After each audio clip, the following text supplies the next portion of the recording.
Beta. Man has a natural urge to know how and why things are the way they are. Flow, this universe was created, is an enigma. Why there is something rather than nothing? It is not how everything exists in the universe, that is a mystery. But it is existence itself, that is most mystical. Could there be a state in the past when there was nothing, nothing at all, and everything sprung out of complete nothingness? We don't know what we don't know. At this point I heard Challenger whispering. Had multiple things converged and Big Bang occurred as an accident in the cosmic theater for no obvious reason? Challenger continued. If Big Bang over 13 billion years ago was indeed the beginning, then what preceded that? And what triggered those events? Aristotle, Galileo, and even Einstein thought the idea that this universe had a particular starting point is not only dubious, but also futile. Most likely there was no such starting point. The universe or multiverse had existed forever. It was always there, with no start and no end. Therefore, although the question of origin is profound, relevant, and mind-boggling, yet at the end it becomes somewhat endless and inconclusive. Humans are in the dark about similar accidents that could be transpiring in the multiverse at this very moment. If that is just one of the accidents in the multiverse, are there continuous Big Bangs happening every moment? And as a result, is the multi-universe expanding well over 100 billion galaxies, moving away from each other in an accelerated speed, faster than the speed of light, forever? There seems no boundary, and even if there is one, where the boundary of this multiverse is expanding into. Just 500 years ago, men couldn't believe the Earth revolves around the sun. 200 years ago, they couldn't imagine that stars are more than 13,008 years away.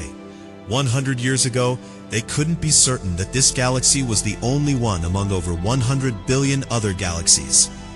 It is paradoxical as much as it remains an important question, but the puzzle still remains unsolved at the end of the day. In unison with Plato and Aristotle, Zoibortikism also believes that certain absolutes do exist, and that includes the existence of this universe itself. Beta, the most important thus, is that the existence of this universe is real. Reality is real, and that's where the focus should be primarily. While most philosophers of the times trace the workings of the universe to a set pattern, making every discovery their eureka moment, assuming that an internal pattern is responsible, Zoibortikism believes that most likely creation was in its primitive and raw formative stage, and the world emerged from chaos, and that any proportion between things was merely accidental. Although the original meaning of the Greek cosmos is orderly arrangement, it described a classic picture of the emergence of order out of disorder. Philosopher Richard Dawkins summed up, in his book River Out of Eden, the core of Darwinian message on creation. In a universe of blind physical forces and genetic replication, some people are going to get hurt. Other people are going to get lucky, and you won't find any rhyme or reason in it, nor any justice. The universe we observe has precisely the properties we should expect. If there is at bottom, no design, no purpose, no evil, and no good. Nothing but blind, pitiless indifference. As that unhappy poet A.E. Housman put it, for nature, heartless, witless nature, will neither know nor care. DNA neither knows nor cares. And we dance to its music. Albert Einstein too said, I cannot believe that God plays dice with the cosmos. With agreement with this view, Zoibortikism also believes that creation in itself is adequate and doesn't need any outside creator. And because there is no creator, the question of existence without any creator is tricky and mysterious. Yet that eventually becomes void in a deeper sense. Rig Veda, line 129 verse 6, says on the origin of the universe, who really knows? Who will here proclaim it? Whence was it produced? Whence is this creation? The gods came afterwards, with the creation of this universe. Who then knows whence it has arisen? Jainism and Buddhism also reject the idea of a supreme creator or any divine power. Jainism believes the universe is eternal and has no need for a creator deity. We all know that Darwinian natural selection begins after life starts. Challenger immediately asks, but how does life gel started in the first place? That's a puzzle yet to be unknotted. Zoibortikism argues that the development of life most likely was an accident of evolution, instead of being a byproduct or creation by a divine entity. And that accident perhaps had happened in a very peculiar chemical event or series of events, alongside few other unknown factors and causes, in a very particular condition or conditions which couldn't be humanly resimulated in a laboratory. Not yet. It's an important question, and scientists are working on it. While it's for sure that incident, life must have happened here on Earth, and that's why men are here. And now that they're here on planet Earth, life must go on. Zoibortikism doesn't believe in any higher authority or divine intervention, and argues that ultimate moral authority is in the inner, innate resources of the individual. It suggests that there is no existence of superior power, no immortality of soul, and that the universe exists without any ultimate purpose or goal. Instead, the whole of the natural world, including human beings, follow one and the same set of natural laws, which again, not only evolve over time, but also can be rediscovered, redefined, and realigned. I heard what Thomas Jefferson had said: to talk of immaterial existences is to talk of nothing. To say that the human soul, angels, God, are immaterial is to say they are nothing, or that there is no God, no angel, no soul. Jefferson didn't stop there, but continues, I cannot reason otherwise without plunging into the fathomless abyss of dreams and phantasms. I am satisfied and successfully occupied with the things which are, without tormenting or troubling myself about those which may indeed be, but of which I have no cadence. He later concluded, a professorship of theology should have no place in our institution. I heard what philosopher Bertrand Russell had said one day about existence of divinity. If I were to suggest that between the Earth and Mars there is a china teapot revolving about the sun in an elliptical orbit, nobody would be able to disapprove my assertion, provided I were careful to add that the teapot is too small to be revealed even by our most powerful telescopes. He continued, if, however, the existence of such a teapot were affirmed in ancient books, taught as the sacred truth every Sunday, and instilled into the minds of children at school, hesitation to believe in its existence would become a mark of eccentricity, and entitle the doubter to the attention of the psychiatrist in an enlightened age, or of the inquisitor in an earlier time. In the 3rd century BCE, the Greek philosophers like Theodorus Cyrenaica and Strata of Lampsacus too did not believe in the existence of gods. Philosopher David Hume, in his book Dialogues Concerning Natural Religion, 1779, cited ancient philosopher Epicurus in stating the argument as a series of questions. If God wants to prevent evil but can't, then he is not omnipotent. If he is able to prevent evil but doesn't want to, then he is malevolent. If he is willing and able to prevent evil, then why does evil exist? If he is neither willing nor able to prevent evil, then why call him God? Gautama Buddha, founder of Buddhism, also argued that omniscient, omnipotent, and omnibenevolent entity is almost impossible in a world where there is evil and suffering, and prosperity is for only few. Homo sapiens, or humans, a superior species, endowed with supra-intelligence, stronger than animal, possessing singular and unique characteristics, are the only creatures primarily with a conscience as well as rational mind. Man is capable of abstract thoughts and a tendency to act based upon his judgments, which make him competent.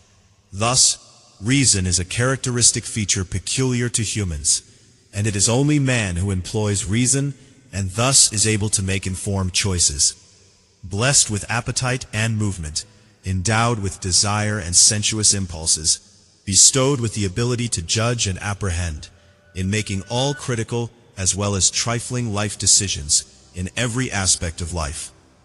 Most men understand, using logic and common sense, that the concept of God is indeed an abstract thing. Believing in God is good, but it is wishful thinking, and it comes spontaneously from the same factor, hidden, dormant, yet an unstoppable emotion. Thereafter they individually follow their heart, whether to be a believer or a non-believer, convinced that to self and announced to the rest of the world. It becomes a personal choice, and none of those choices is wrong, as no matter how long debates may continue, at the end, neither of those positions can still be proved conclusive. When assailed by distress, human mind searches for something it can surrender to, it can hold on to, and derive consolation from, a power beyond human potency, which man can cling on to when all his hopes are dashed. There is something somewhere, somehow, some way, may still be of help. Man would like to surrender into that comfort feeling, even if they know in their bone how unattainable or obstruct that might be to be truly honest. Although the resolution of that distress takes its own course, this course has the power to make believers out of non-believers, and vice versa, if the crisis is not resolved.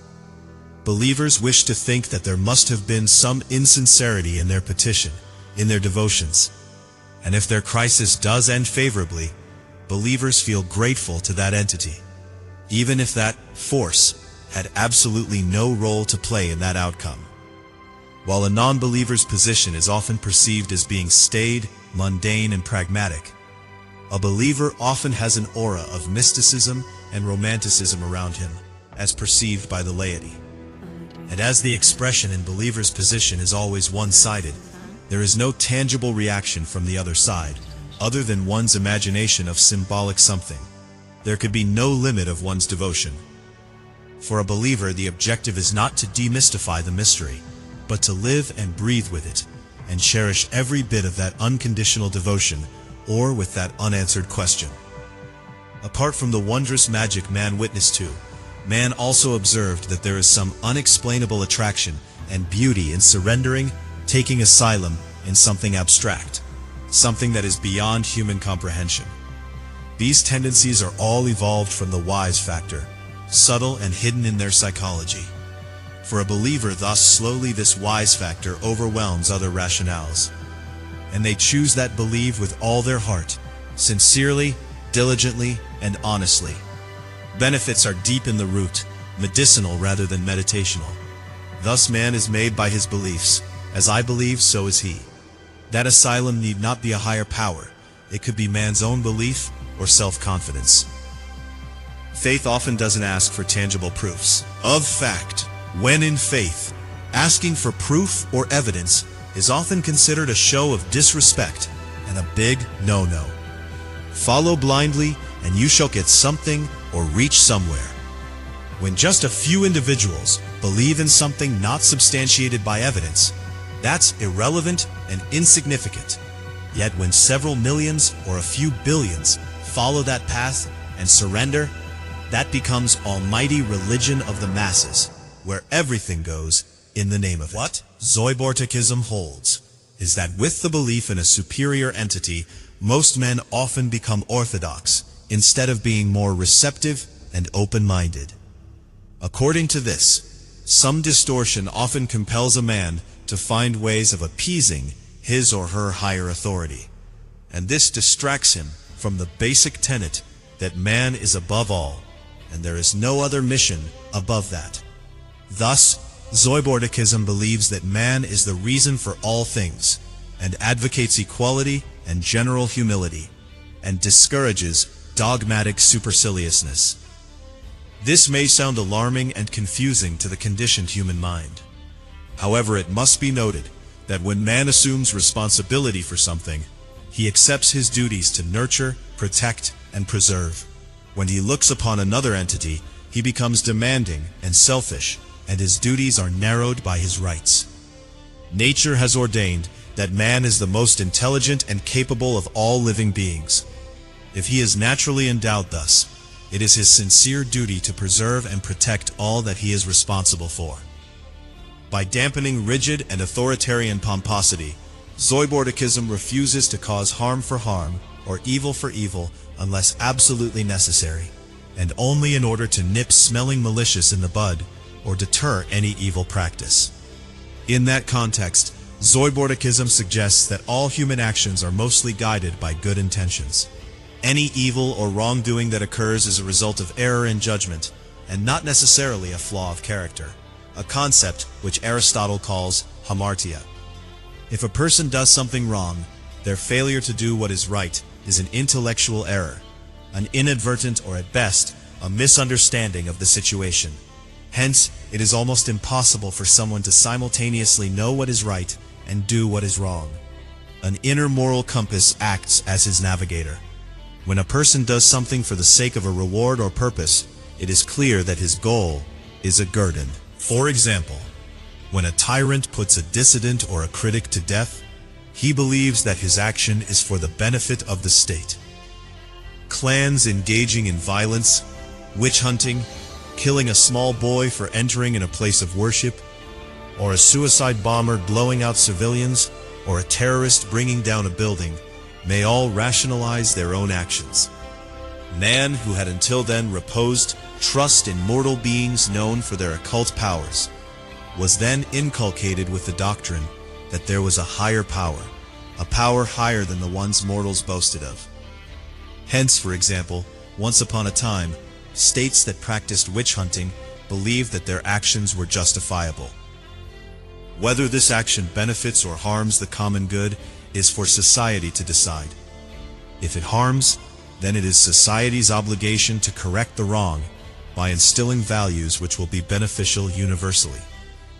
The question every responsible citizen must ask himself is whether future generations will be proud to belong to communities that have contributed to world peace, or would be ashamed to belong to heathenish factions. In unison with Socrates, Zoibortikism also believes that it is better to suffer an injustice than to commit one. It is better to be cheated than to cheat. Injustice corrupts one's conscience, and therefore committing injustice is the worst thing a person can do to himself. If one commits injustice, it is better to seek penalty than avoid it, as punishment leads to repentance that has the ability to purify man's conscience. Committing an injustice surpasses suffering injustice. Thus, committing an injustice is worse than suffering one, and given the choice between the two, one should choose to suffer rather than perpetrate suffering. The important consideration is that injustice engenders internal disharmony, which prevents effective actions and hinders inner peace. For Zoibortikism, law is the outward expression of the moral ideal without the bias of human feeling. It is thus not merely an agreement or convention, but a moral force combined with virtue. Yet being universal in character, it requires periodic validation, modification, and adaptation to particular circumstances through fairness.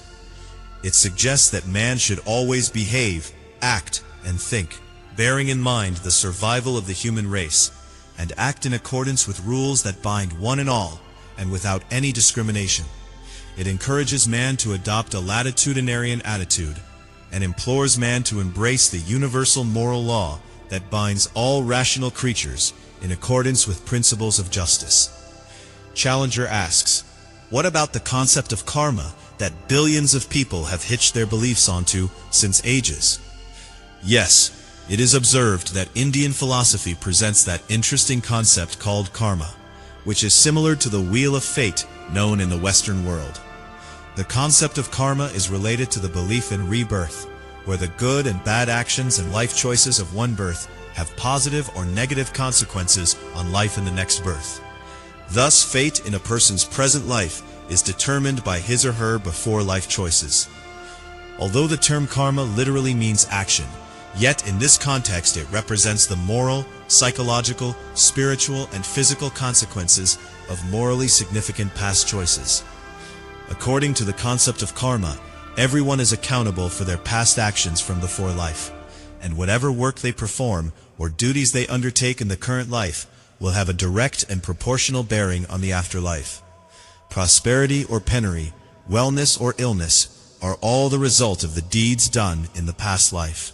In other words, the wheel of fortune completes a circle or cycle, and each person gets back what he served, or what he deserved, meaning good for good and bad for bad. In short, the comeuppance for all his deeds. According to Sanskrit literature, the terms punya and pap refer to what would commonly be known as good karma, or good deeds, and bad karma, or bad deeds, and these are used to justify everything that happens in human life. The term used in Sanskrit for this is called karma phal, or the fruits of action, or action from past life. It is but natural that man, being a feeling and thinking entity, often mulls over the disparity in the lives of the many that inhabit or cohabit the earth. Every day, countless babies are born in the world. While one is born into an advantaged family, another is born in a war-torn land. Isn't this a glaring disparity? Belief in karma deters man from doing wrong in this life, to avoid unfavorable situations in his next life. It also helps man to comprehend or often accept the dissimilarity. Yet whether the basis of that concept is true or false is debatable, and up to the individual to believe or not believe. So, if people find solace, peace, and comfort in believing in karma, punya, pap, or in karma phal, that's fine. Although Zoibortikism doesn't agree with those concepts, it's okay if people believe in those and do good deeds. We often see that a few people with dubious character, crooked and mean-minded, live a full life, while a pious, gentle, and decent person without any bad habit suddenly caught with cancer or other misfortune and have a painful, torturous end. There seems no reason or rhythm in it, and there is really none. Although few may pacify their religious mind by citing sin in past life or karma phal. But the fact is, that's not true. There is really no cause and effect from past life or this kind of rationale in most of those cases. It's what it is, and men have to accept it. Challenger asked, "What about moksha, the ultimate state of self-actualization?" I said, yes. Indian philosophy claims that when a person attains the highest level of self-realization and realizes the illusory and ephemeral nature of this world, he tries to break free from this cycle of rebirth, or punarjanma, in an attempt to attain salvation, or moksha. The Purusarthas also describe life as a cycle of 4 stages, where the ultimate stage is moksha, which can be attained only when a person has reached the ultimate level of wisdom and becomes free from worldly desires. Hence, again, the concept of karma enables several men to realize that existing circumstances have sprung out of past life. Karma also helps several men to embrace the current life with its vicissitudes, to celebrate the ecstasies and heal and transform inadequacies. Zoibortikism believes that there is nothing like ultimate state of self-actualization. It is always a journey and a continuous persuasion, but unlikely to quantify as ultimate. It doesn't believe in concept of karma, past life, afterlife, or reincarnation, as it argues against the notion of past choices and its prefabricated impact in this present life. This, according to Zoibortikism, there is no karma phal, no hell or heaven, and no pap, sin, or punya, as those shouldn't be the driving factors or motivations of a human being to act morally or do good deeds. On the other hand, it advocates that man must act spontaneously, heeding his inner voice, and that he must follow his heart, not because he's afraid of transgressing and invoking the wrath of a god, but at the promptings of his wisdom and nobility to choose his conduct, and because his actions make his inner conscience feel good.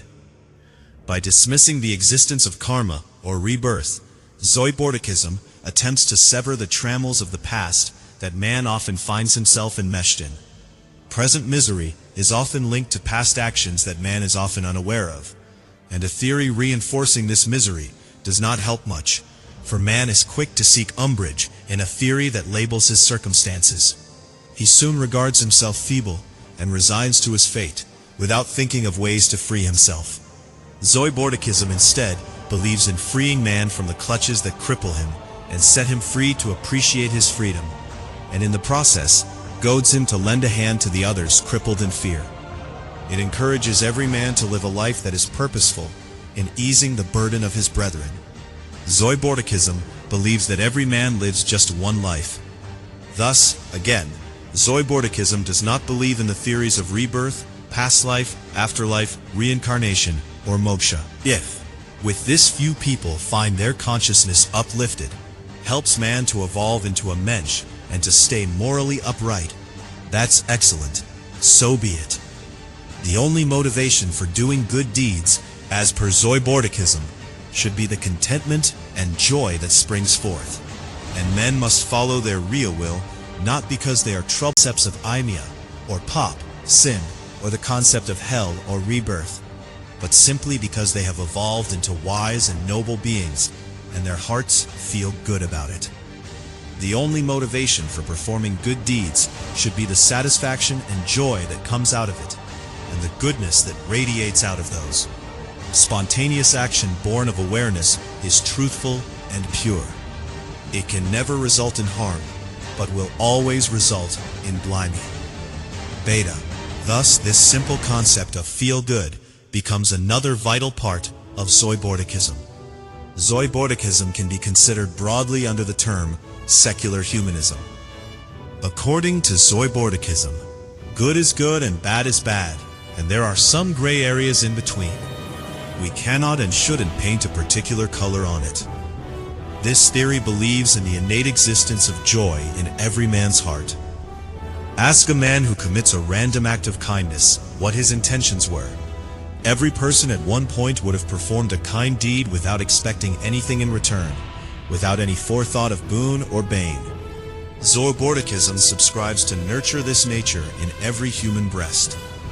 Also, this concept of free will must not be construed negatively. It is not a free-for-all. Just because one can does not mean one should. The idea of free will in Zoibortikism is not intended to encourage or promote anarchy or free-fall immorality, rape, murder, or robbery. It simply underscores the fact that human beings are born with a conscience, which should serve as their guide to lead them to do the right things. So if people follow their conscience, they will naturally refrain from doing anything detrimental or dishonorable. A noble person would always act in a way which will not torment his own inner conscience, and therefore all his actions shall be honorable. A strong conscience is enough to guide people to lead a moral life. I observe how freedom is encouraged also in the Upanishad. Uru nastan vetan, uruksaya yana skritihi, uru no yandi jivase. For our body, give us freedom. For our dwelling, give us freedom. For our life, give us freedom. Courtesy, Sri Chinmoy. The freedom that is referred to here is not merely physical freedom. It is mental, emotional, and psychological freedom too. Being free from remorse, compunctions, and obligations is also achieving freedom. I heed what Pythagoras said, "No man is free who cannot control himself." People realize their duties toward themselves, their families, the society, and the earth, and are able to assume responsibilities and fulfill them all wisely as a civic member, keeping the greater good in mind.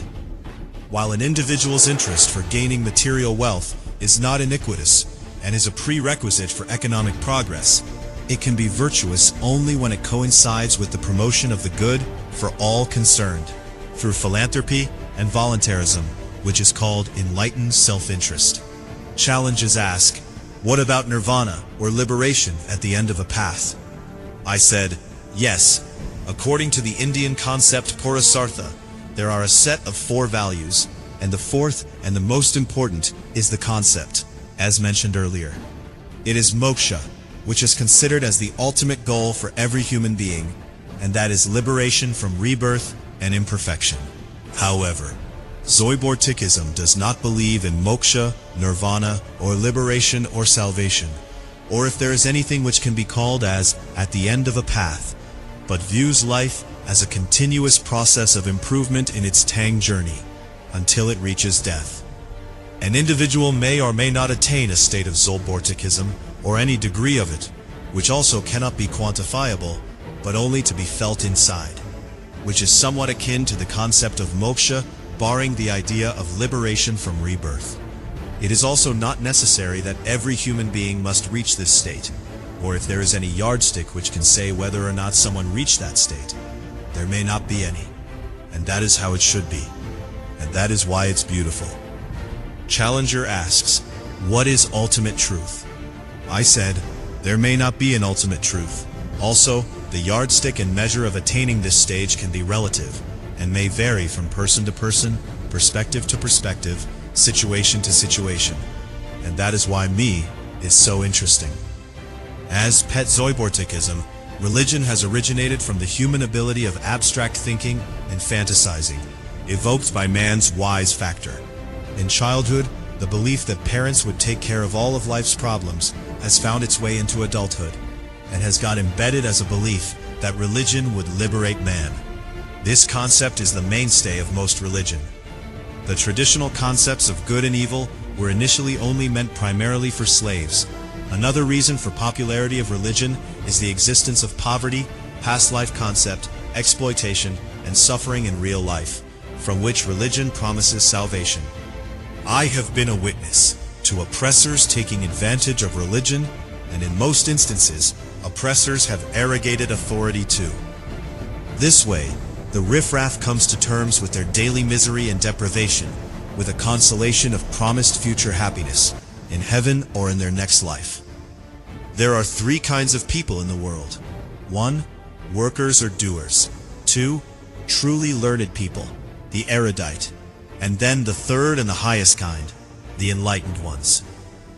The vast majority believes in ritualistic religion, with their faith tied down to visiting places of worship, performing devotional services in the way prescribed, and believing that God is found only through those rituals, with most perceiving and believing in the presence of God at those approved consecrated places of worship only. However, this belief leads to a limitation in thoughts, where barring peace of mind, which is no less important, the higher level of inner experience mostly eludes them. Whereas the enlightened ones see divinity everywhere and in every living being. People and their actions do not unsettle them. They do not loathe anyone, and do not discriminate between non-believer and a devotee, as they regard everything and everyone as part and parcel of a unified whole. This lot strives to better society, regardless of their faith or sect or the latter's ability to harm. Their kindness extends to encompass all creatures that inhabit this earth. While Zoibortikism does not believe in divinity, if a person does good things and is kind with divinity in mind, and does those religiously, that is excellent. As long as it brings good and happiness to the society, it is always commendable and respected. As elaborated earlier, religion has almost nothing to do with morality. Morality was in existence in human behavior well before institutional religion was first born, and shall still be in existence, no matter what may come in future. In Indian mythology, while teaching Arjuna, Krishna's words that fell in our ears still ring a lesson or two. In the Bhagavad Gita, verse 13 of the 12th chapter, Krishna describes a righteous person as the one who must be tolerant and love all equally, without any discrimination. Be devoid of envy, and hold compassion and friendship, experiencing towards all beings a loving kinship, tolerant and poised in both comfort and hardship, and bereft of ego and its feeling of ownership. Once man perceives this sapient sense of oneness within humanity, he can defy all discriminations, all illusions, and free himself from all social boundaries, and reach closer and closer to a Zoibortikism state of mind. Upon nearing this stage, a relatively self-realized man sees the whole cosmos as one world. Such an individual is able to break the shackles of bigotry. Lines separating him and another begin to erase as he embraces all beings with their differences. The I melts into thou. This rising of inner experience fosters universal brotherhood, regardless of people's color, creed, affiliation, and faith, or even absence of those. However, the means of nearing this Zoibortic state of mind are different for different people. Where there are many who try to attain through inner experiences, many do that by devotion and surrender, and by selfless charity. Others try to reach this stage through sweat and labor, karma yoga, without attachment. And Zoibortikism respects and encourages all these paths, as long as they lead to a better human being and good for the society. To be nearer to Zoibortic state of mind, or the level of inner experience mellowness, sometimes known as the natural state, the human mind needs to be trained and groomed. Human mind is complex, and yet is infused with immense power. When it seems that a person is making decisions, it is actually their conscience that makes the judgment call. Beta again, mind is man's best friend if he can discipline it. It is his greatest foe if it cannot be tamed. Men perceive that meditation is a singular tool that tames the human mind, and thus mind can be disciplined and trained. It is during this inward quest that man begins to ponder over life and its challenges. Meditation allows sloughing off the constant chatter of the mind. It is only when the mind is placid and when tranquility reigns that man realizes that nothing, absolutely nothing, matters as much as peace and joy do. Practice of meditation enables one to free the mind from attachment of the material world as much as possible, and permits one to rejoin in the self and to attain happiness. A focused mind, thus, guided by conscience, is the key to a peaceful, contented, and successful life. I observe how by purifying the mind, man can rise beyond material anxieties. When the mind is pure, the self enters into the suprasensible state of tranquility, and thus one can be much nearer to the state of Zoibortikism. It is in such a Zoibortic state of mind that man is capable of connecting with his self, as all irrelevant reasons begin to disappear, and what is essential begins to emerge. Man often does things to gain approval or stave off condemnation, and in the rigorous process may neglect his own happiness. When he questions his every motive or deed critically, truth is bound to surface. When man's actions correspond to this truth, he is a relatively free man. He has broken the chains that bind him to the opinions of others. He is his own master and lives by his own light. This light is truth that offers clarity and pure happiness. Upon attaining that state, man is able to lead a life in accordance with what nature has bestowed upon him. Conforming to wanted ideals and inveterate practices will then become irrelevant and a thing of the past, because an enlightened person embarks upon a mission of aligning himself to the nature, which is not just the physical surrounding of a man, nor only his inner experiences, but also his hidden dormant factor within. What I have observed is that the concept of mental purification generates immense joy, which goes on to multiply manifold in the world. For example, a man with mere Zoibortic state of mind, who is well balanced in his approach, offers the right amount of donation or gift. Neither goes overboard, nor does too little. His actions will neither be pathetically below par, nor will he strain himself without any regard to practicality. His actions are guided by virtue, and virtue muzzles people from going overboard in either direction. While such a person understands what is moral and right, others may understand what is profitable. A man with such a state of mind welcomes and embosoms every opinion and respects it. He even welcomes dialectics as something that could expand his reflective vision. Zoibortikism advocates a holistic philosophy of life in order to live a simple and natural, yet full and flourishing existence. It suggests a mode of understanding that encourages one to explore different views by being fluid and flexible, instead of being intransigent, as it maintains a pragmatic attitude. It reasons that one should reflect upon the self in order to realize the obligation of care for others. It believes that all human beings share an innate goodness that can be cultivated through education and self-discipline, or be wasted through neglect and negative influences, yet can never be lost altogether. It contends that although some men make for better humans than others, no one is born with moral principles. The difference lies in how one cultivates his inborn talents or goodness in life, and progresses along his own inner experiences. All beings are unique and possess different qualities. What matters is to chisel those qualities to bring out the best and slough off the base traits. So, in unison with Confucius, Zoibortikism also believes that one can achieve morality through self-cultivation. A person who is nearer to the Zoibortic state of mind shall slowly adopt the principles of morality, and thus his action flows spontaneously without the need for thought or premeditation. Yet even then, at this higher stage, there is still room for refinement and learning, and thus self-cultivation and learning is a lifelong process that ends only at death. What is bestowed by nature is just the potential, which must be carefully nurtured, honed, and brought to completion through learning and effort. Yet mere learning and knowledge come to naught, time, unless these lessons are brought into actual life.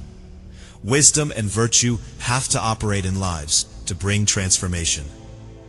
A man wanting to adopt patience will have to learn and practice the virtue, for myriad circumstances will come his way to test his endurance.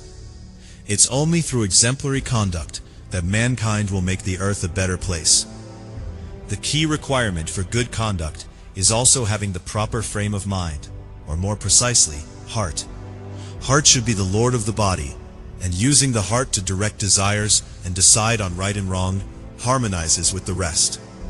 The heart must be tranquil, calm, and concentrated yet fearless. Desires are not wholly voluntary, but part of human nature, and can be activated without man necessarily being conscious of them. A good heart that is directed by conscience to eschew the wrong course and to choose the right path leads to inner harmony. According to Zoibortikism, desires are inevitable and natural, and by nature, all men desire the same things. The greed for more is never satisfied, and this endless thirst is never ending. When man sights something beautiful and attractive, he is driven by an irresistible urge to possess it, but because of limited availability, it is impossible for every man to satisfy his desires. However, transformation or sublimation of desires leads to these being satisfied in appropriate ways. Judgment has to be made as to when it is indeed appropriate to desire and when it is not. Thus, judgment allows both the partial satisfaction of desires and the maintenance of social harmony. The heart, if aligned to Zoibortikism, knows intuitively what to do with unreasonable demands, and also knows to act rightfully. The function of the heart is thus to regulate the senses and parts of the body, so that though one may have desires, the heart only acts on those desires which it deems appropriate. This approach brings about a balance in man's personal life, as well as in the lives of those he is connected with. Philosopher Immanuel Kant, 1724 to 1804, also emphasized the importance of heart and senses, and said that the concepts of time and space, as well as cause and effect, are mandatory for the human experiences, but the understanding of the world is only conveyed by senses and not necessarily looking at phenomena. A man nearing Zoibortik's state of mind has fewer or no worries because the heart is at ease and is bereft of remorse, guilt, envy, and hence harbors no hatred. Such a man is tranquil in the fact that other beings are his comrades. This truth is as important to families and communities as it is for nations and nation heads, for avarice coupled with hubris has led to wars and mindless bloodshed. While man aims to exploit nature in order to satisfy his increasing needs and desires, it is quite possible that this streak may lead to an outward life attitude of striving, development, and cutthroat competition. Proper grounding and edification helps man to understand that excess desire for material goods undermines true happiness. The race for unchecked, out-of-balance prosperity may not be good for inner peace, but harmony with nature, and not sovereign over it, could be the way to go. Thus, a balanced, morally advanced inward life attitude serves as the middle ground.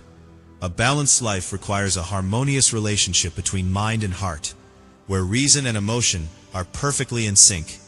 Zoibortikism avers that a middle ground of deep wisdom which groom mankind to abstain from unreasonable desire, but improve their lot by making advancements and economic progress, so that society can prosper and move forward, is the desirable way of life. Beta, Zoibortikism thus advocates the middle path.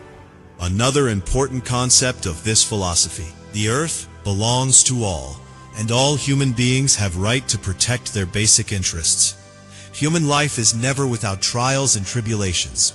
Life is a continuous struggle. Cohabitation and coexistence in communities is inevitable, as no man is an island, and only man can come to the rescue of another in times of need. Men must put up with a fair amount of bad to prevent the worst. They should agree to surrender some of their liberties in exchange for the protection of their basic rights to life, liberty, and property. Coexistence, bound by mutually agreed parameters, is a system based on the notion of generosity. As suggested earlier, religious faith is a deeply personal decision which is born in the most guarded and sacred space of one's being, and his wise factor. A person may choose to pray to an idol, a living being, or even a stone, or nothing at all, and it is each man's personal choice. Zoibortikism believes in the crucial concept of separation of religion and state, where the government must forfeit its power to ordain which faith the masses should follow.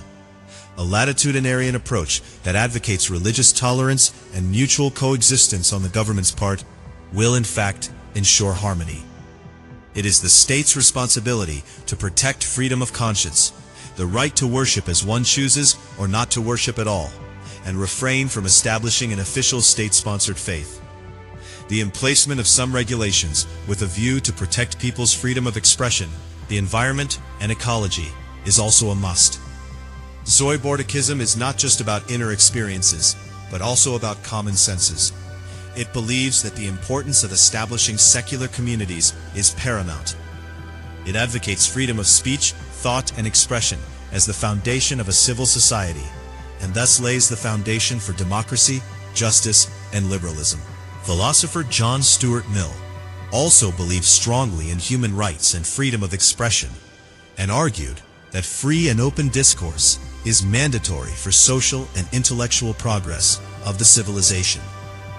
Thus, true democracy can be achieved through collective efforts of well-intended, mentally fit men, united and determined for creating a free world.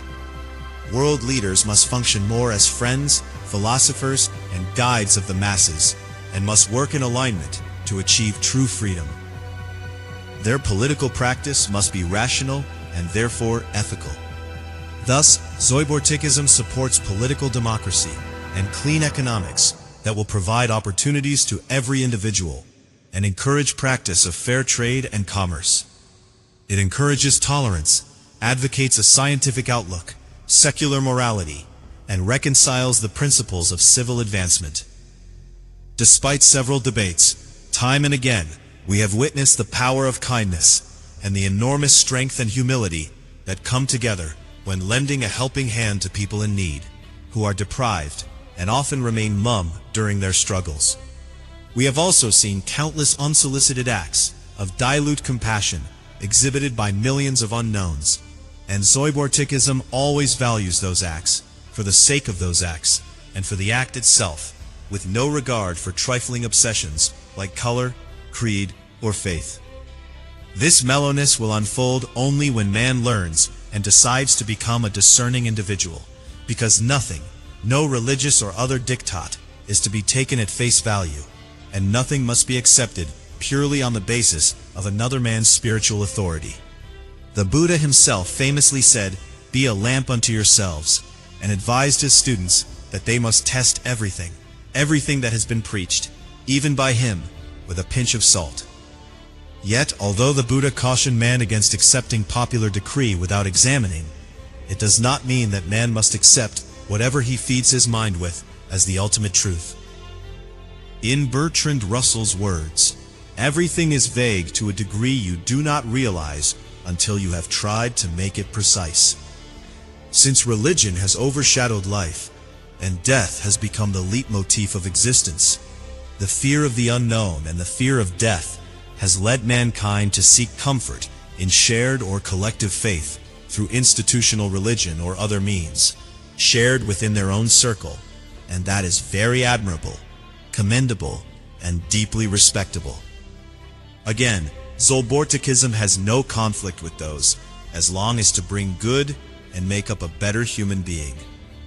Although historically the words religious and spirituality were used synonymously, with time the term spiritual came to have a deeper meaning. Also note, while the term spiritual came from the word spirit, Zoibortikism does not believe in spirit, yet makes its own definition. In this journey we have witnessed amazingly eclectic people who are open-minded in their religious pursuits, a people who were eager to embrace science and religion and fuse the two to form a single vision of the universe. These young and rebellious people were eager to learn and experiment with new methods and new ways of living. Traversing across epochs, when we touched the 21st century, we found a new breed of people, open and liberated. Zoibortikism is about the heart, about feeling and inner experiences. In my observation, as communities gradually grasped the new concept of spirituality, they began to look for something beyond material life, a life more than mere ambition and success, but for a deeper meaning to their existence. From being programmed communities, they transformed into well-informed, open-minded liberals with a sense of respect for all faiths and all living beings, and with a general approach that there's more to life than what appears on the surface. Zoibortikism appreciates this transformation and hints at the possibility that this acceptance is possible only when one alienates oneself from well-established systems to create a fresh new one, not with a view to defy existing norms, but with an intention to question the obsolescence of age-old, prevalent, superstitious customs. This philosophy describes a gentleman as the one who respects all, the one who is never the cause of anxiety for others. A man who is comfortable in his skin, offers comfort to others, and is wary of affectations or enhancing his own image.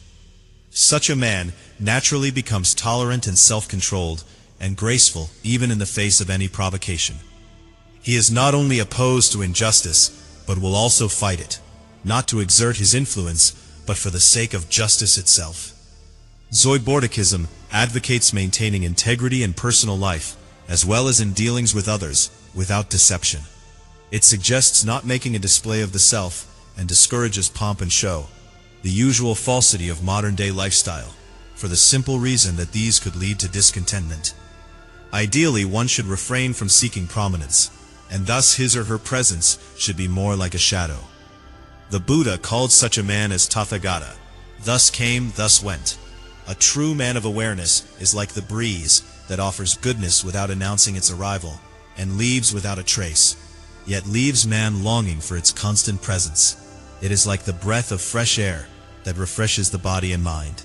What is essential to human nature is humanity and care for all. In other words, it believes in selfless compassion.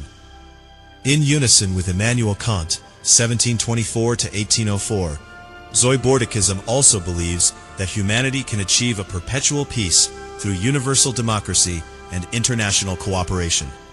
It stands for the Greek speculative wisdom, the European technological wisdom, and the Asian moderate wisdom, which can be observed as rationality, efficiency, and universal equity, respectively. Beta. I perceive that in this 21st century, these three categories of wisdom are getting assimilated into a coherent whole, and a more desirable form of world culture is slowly emerging. An adoption of this trio as a synthesis is indeed necessary to achieve a balance, and that transformation is already underway.